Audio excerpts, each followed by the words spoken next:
We're going to do lesson 8.4 today and the guided practice specifically. So again, the same big idea for the chapter that we can solve equations and inequalities, and they can be used to describe situations and also solve real-world problems. So today we're going to be focusing on solving real-world problems with those equations and inequalities.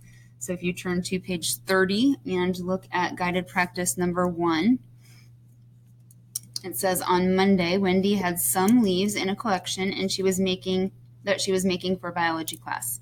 After she collected 23 more leaves on Tuesday, she had 41 leaves. Find the number of leaves Wendy had on Monday. Okay. So by the end, I want to know how many leaves Wendy had on Monday. Okay. Before, you guys probably would have drawn a bar model for this. So it would have looked something like, here's Monday. She collected 23 leaves on Tuesday and ended up with 41 leaves. Okay. Now, what you're going to do is read the problem, and it says, after she collected 23 more leaves on Tuesday, so after that, we know she collected 23 more leaves on Tuesday, and she had 41 leaves in the end. So she had some leaves on Monday, but we don't know how many she collected.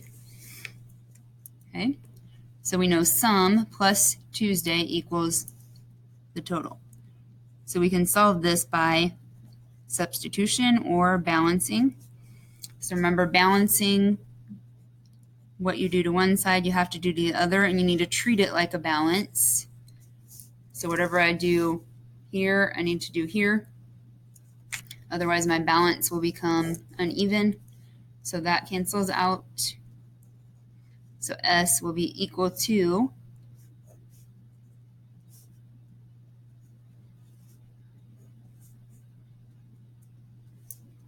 write it here, 18. So on Monday, Wendy had 18 leaves. And then you can check it if you want. 18 plus 23 is 41, which if you did your bar model method, you would have found the same thing. You're missing a part, so you do whole minus part equals the part you're missing.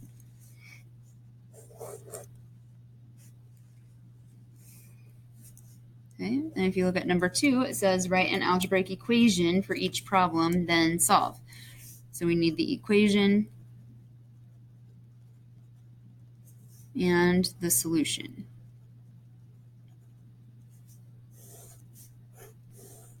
Will be our answer. So it says Carlos thinks of a number. So I don't know what the number is, but I'm going to put N for the number.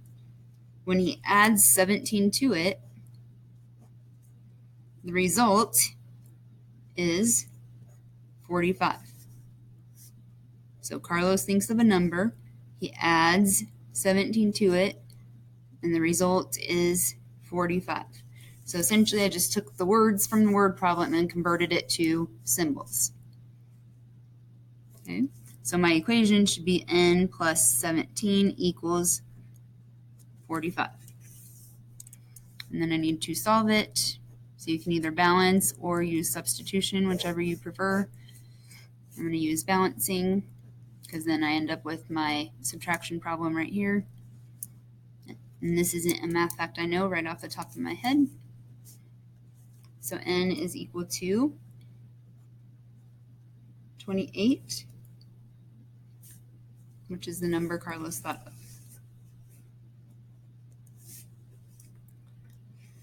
Number 3, it says Sylvia bought some blouses and some t-shirts. So we have blouses and t-shirts.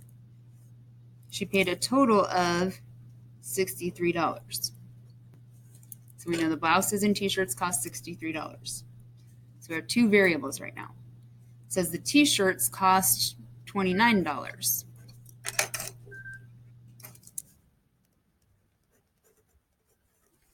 How much did the blouses cost? So then I can copy down everything else I know. Do I have my equation? The answer would be yes. I can fill in what my equation is.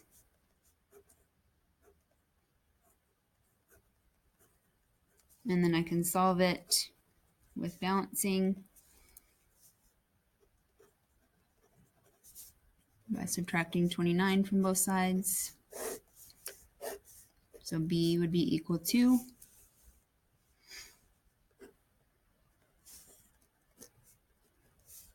$34. You guys can do number 4 on your own later. And then we're going to do number 5. It says Ivan had saved some quarters. He spent 50 quarters. So I'm going to subtract 50 quarters because that would be the value of those, which was equal to 2/5 of the quarters he started out with. So I know 50 quarters is equal to 2/5 of them. How many quarters did he have in the beginning? Okay, so I'm thinking of this. It says he spent them, okay, which technically this isn't going to be my equation. So he spent 50. So if we think of a bar model here, and I split it into fifths, these 2/5 right here is equal to 50 quarters. The rest of it right here is this part, which I technically don't have filled out correctly because this is equal to 3/5, which would be, we know this is 50Q, just the 2. So each one of these would be equal to 50Q divided by 2, which is 25Q, 25Q. So each of these is 25. So 25, 25, and 75Q. So we have 50Q plus 75Q would be equal to 125Q, which is the Q stands for the quarters, remember? So this problem would be 125 quarters. So this would be my algebraic equation,